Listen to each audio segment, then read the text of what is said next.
Hey guys, how's it going? Kevin Cleary here with sort of a knife video.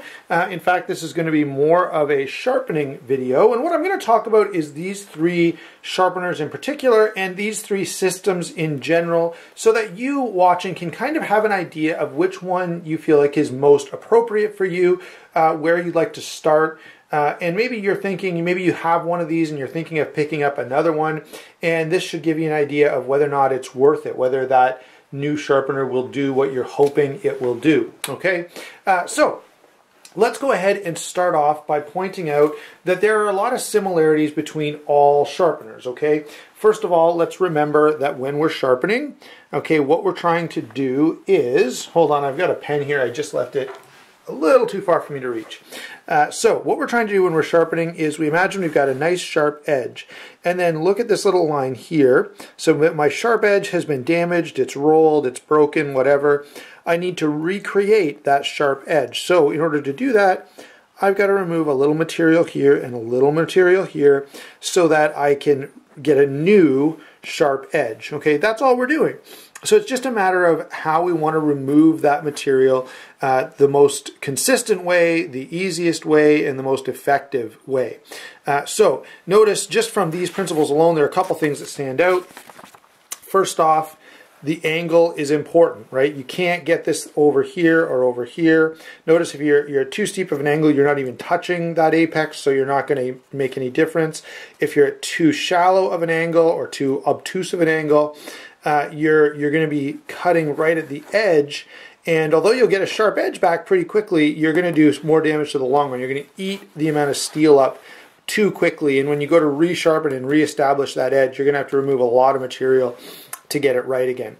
Okay, so that's what we're trying to do, and all of these do that, okay? All of these remove material from your blade at a particular angle, or hopefully at a particular angle, depending on your level of skill, so that you can reestablish that sharp edge. Now, the way that, we're still on similarities. Let me take the next step here and point out that all of these, okay, and this guy is just standing for stone. So let's quickly now point out, we've talked about what we're trying to do. Here are the systems that we've got. We have the Edge Pro Apex, we have the Work Sharp Ken Onion Edition Work Sharp Sharpener with the blade grinding attachment, which I think is really, really helpful. And if you're going to go this route, do this. Finally, we have the Spyderco Sharp Maker, and I guess not finally, then we have the Sharp Maker, and this guy, this is the Work Sharp Field Sharpener, but I've got him here standing for, you know, a freehand with stones sharpening method. I know this is not the most ideal one, but he's just here as an example, okay? So, now that we know what we've got, let's talk about the similarities in them. We already established they're all going to remove that material. There is one difference that we'll talk about in a second with the belt system because of the capacity that belt has to bend. That's a different discussion that we'll pick up in a second. Let's now talk about, though, we're still on similarities. So all of these, okay, require some practice, some ability on your part. Okay, to my knowledge, the sharpening system that is completely idiot-proof, that requires no expertise on the part of the sharpener, I don't think that system exists, okay, except for sending your knife to someone else. So all of these are going to require some practice. All of them have the potential for some human error. They try different methods to limit that human error as much as they can, with, of course, the freehand sharpening being the least restricted method, and maybe the EPA being the most restricted, the Edge Pro Apex being the most restricted. There is another step from this. There's that sharpener that is being made in Russia right now, where down here, instead of just having this platform to rest your blade, it's a lock that locks the blade into that angle. And so that removes another element of potential human error, which is kind of nice. So what I really want to drive home here is that don't buy one of these thinking that, you know, hey, I tried this one and I couldn't do it, so I'll probably be able to do this one. No, any one you buy is going to require some learning on your part and some skill development on your part. Okay, so that's the That's the main thing to think about. And all of these can mess up a blade, although, you know, the stones have less capacity to do that less quickly. compared to a belt, which can remove a lot of material really, really fast. Okay, so now let's talk about how each of these kind of functions and how you're supposed to, where you put the knife on each one of these. Okay, so I've got my real steel neck knife here. I would put this on here, okay, and then you can see how the stone would come down, and I would move it. Normally I'd go this direction, tip to heel, but sometimes I go both ways a little bit depending on how things are going with that job or what I'm trying to achieve. Anyway, so that's how this one works. You slide the stone across there, removing material as you go, and eventually you get a burr on one side. This is not a sharpening, you know, video. I'm not instructing you on how to sharpen, but you work up until you've got a burr and then you switch sides. Okay, this guy, you know, you're going to put the blade here, you're going to run it across like that, holding it at a consistent angle. I'm assuming I'm in frame here, holding it at a consistent angle. And this one here is designed to work this way. So you set the blade here, you get the angle you want here, and then you bring this up and you run it along, and then you run it along that way. Finally, the sharp maker, you hold the blade vertically, and then you run this down at this set angle. I accidentally touched it there. So that's how they work. That's where the knife goes on each one of these and how they kind of function to get the edge you're looking for. Okay, now let's talk about some of the specifics and how each one works and let's talk about the strengths and weaknesses of each one of these now, okay? Strength of this one, of course, is that it has this nice fixed angle. So once you've established what angle this is right here, okay, and there are a number of ways to do that. The easiest way is to get a little angle finder. They do sell them. You can get them on Amazon. It's a little circle with a bunch of angles in it. You can also use your fingernail and kind of move the knife until you're just catching, and that establishes. The other way is to take a Sharpie and color all along the edge of your knife. You know, if we imagine, we've got a pen here, if we imagine the edge kind of going back this way, I would take a Sharpie and I draw all down here so that I can make sure that the stone is removing the material down here where I want it to, okay?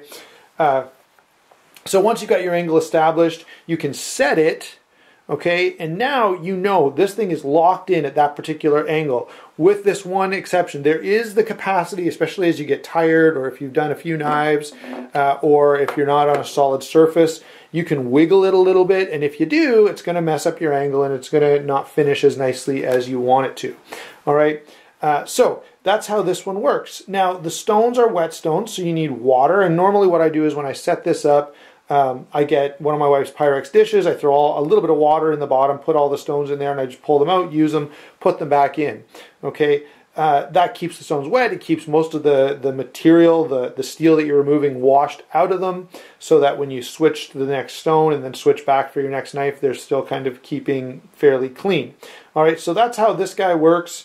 And the strength is that fixed angle is really nice. The weakness is the setup on this is a little longer, and the actual process of sharpening is a little more time consuming. Now, it's worth it if you're sharpening a high-end knife where you really want to make sure that it's exactly right. It's worth it if you're trying to get a mere polished edge. You know, in order to get a mere polished edge, you've got to be totally 100% consistent on your angle throughout the process. If you mess it up a little bit, then you won't be able to make consistent contact with that portion of the edge, and it won't polish up for you. Okay, so that has its benefits, especially for high-end knives, or if you're taking in other people's knives and sharpening them and you don't want to mess up the angle, this is a good option as well.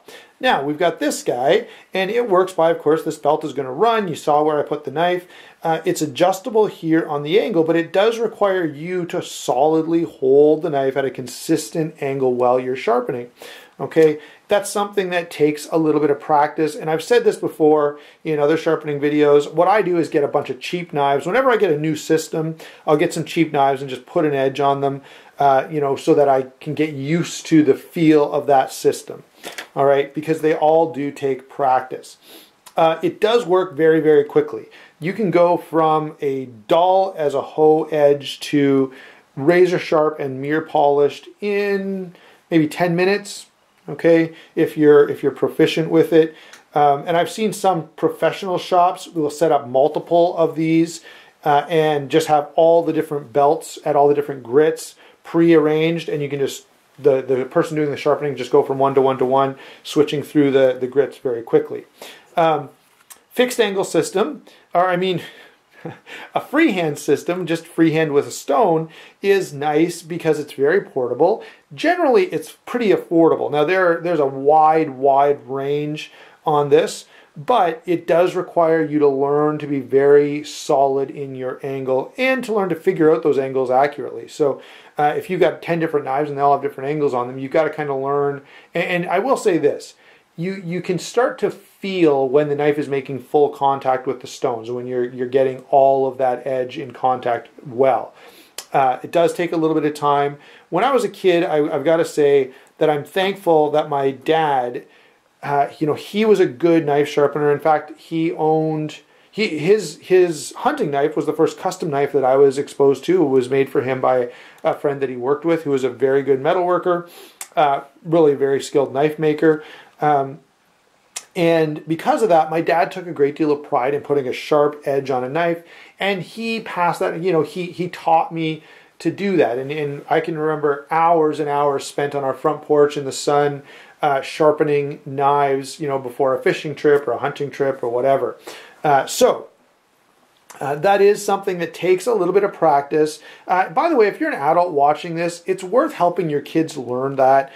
It'll pay off well as they go through their lives knowing how to sharpen a knife. Because think about it, no matter what you're doing, where you're going, if you own a home, if anybody who has to cut something, they're going to have to use a knife. And so it's worthwhile to know how to sharpen it. Finally, the Sharp Maker. This one is a nice balance, okay? It's reasonably affordable. It does give you a fixed angle. Now, the fixed angle here is in these holes that I've got the rods in.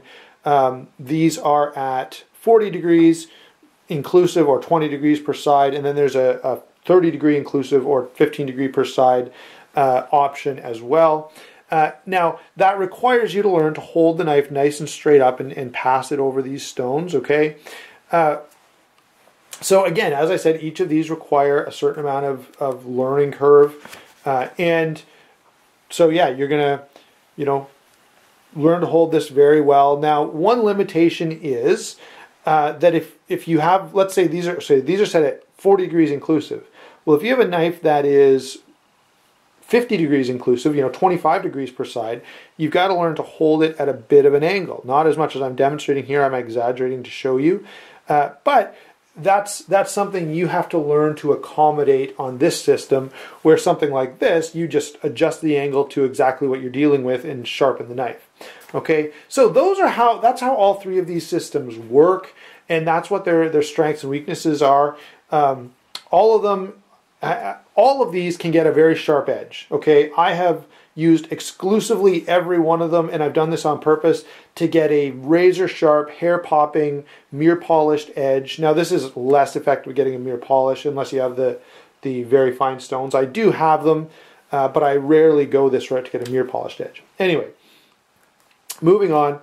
They will all work well. It's just a matter of you learning to use them. They all have, as I've pointed out here, different strengths and weaknesses. Oh, the one thing I should point out, I haven't talked about this yet. The work sharp, see how that belt bends a little bit? I said I would talk about this. It is going to put a slight angle. So if we come back over here and look at our sharpened knife, instead of a nice straight line here, because that belt bends a little bit, you're going to end up with, here, I'll draw it on this side. Hold on.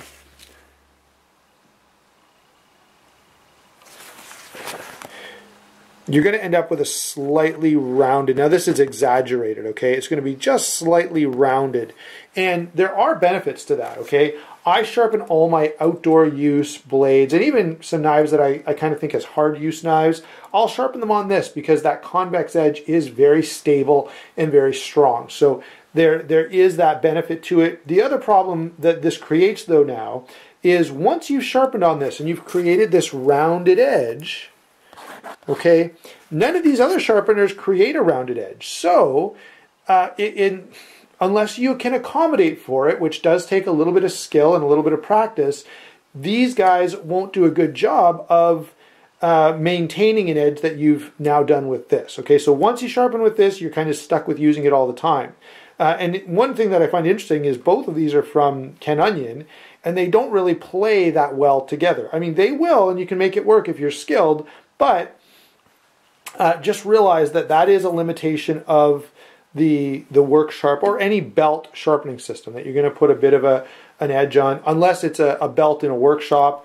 If you want a really straight edge, what they do is they'll put something behind this that it can slide over and not allow it to bow that little bit. Okay, so that's the comparison of each of these. Let me conclude by saying this. All of these benefit from, and if you have knives and you sharpen knives, you would benefit from a strop.